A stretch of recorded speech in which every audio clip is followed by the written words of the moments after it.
Hello class, my name is Miss Jen and today I'm going to be teaching you how to properly hold a ball python. Now, can anyone tell me what they think a ball python is? Well, today I'm going to tell you.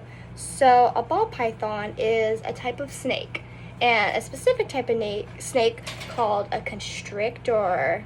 So what they do is they actually will take this muscle right here and they will actually constrict their body to hold their prey. So this is my snake Felipe. He is about a little bit more than a year old. Right now he's in his shed mode. You can see some of the shed coming off. Technically their shed is supposed to come off in one piece. However, due to the weather changes right now, his shed's coming off in a few different pieces.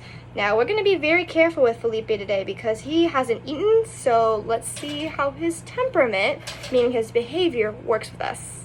So I'm going to be showing you how to properly hold a ball python. So currently here you see my fingers, I'm holding him at the base of his body. So you want to avoid holding them towards their tail or their face, simply because this is a very specific trigger for them.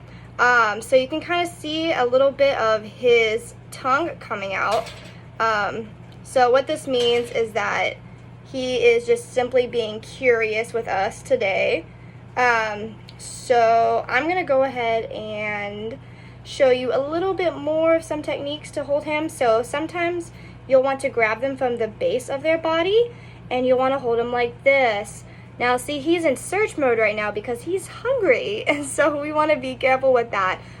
When holding a ball python, you want to be very aware of their temperament. So right now I'm making sure I'm very, very observant of the way that he's acting, just so that way I don't get, snapped at. Something that's very cool to me is that I admire people who study what's called herpetology.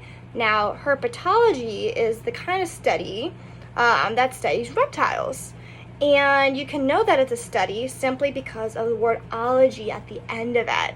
So, that is a study that I specifically really like. And for this buddy, I would definitely be inspired to become a herpetologist, someone who studies reptiles. Furthermore, let's go on to focus more about how to handle him. So you see how I'm kind of just letting him dangle from my hand? They'll love to do this. Sometimes it's very dangerous to put them around your necks, as you've seen some people do, simply because they can constrict around your neck and cut off that airflow. If it's a bigger type of snake, such as like a boa or a different kind of constrictor. So see, you can kind of see how he's just leaning out right here, observing his environment. He's hanging simply by my hand, just exploring. So when you're petting them, because you can pet your snake, you want to pet against the scales, away from the scales, meaning that you will want them to not. You don't want to pet them against the scales, so you don't want to take them off. Simply because scales are very fragile and they can come off really easily. So you just want to be sure you're petting them correctly. And again, I'm watching his temperament simply because he's very curious and he's also very hungry. So I'm going to go ahead and put him away simply because I don't want him to think that I am food.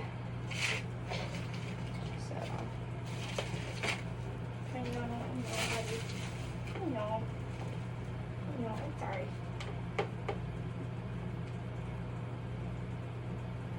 Thank you. So, as you can see, I safely put him back into his enclosure just by holding him from the base of his hand and letting him slither into his enclosure. So that is all I have for you guys today, and thank you for listening to my lesson.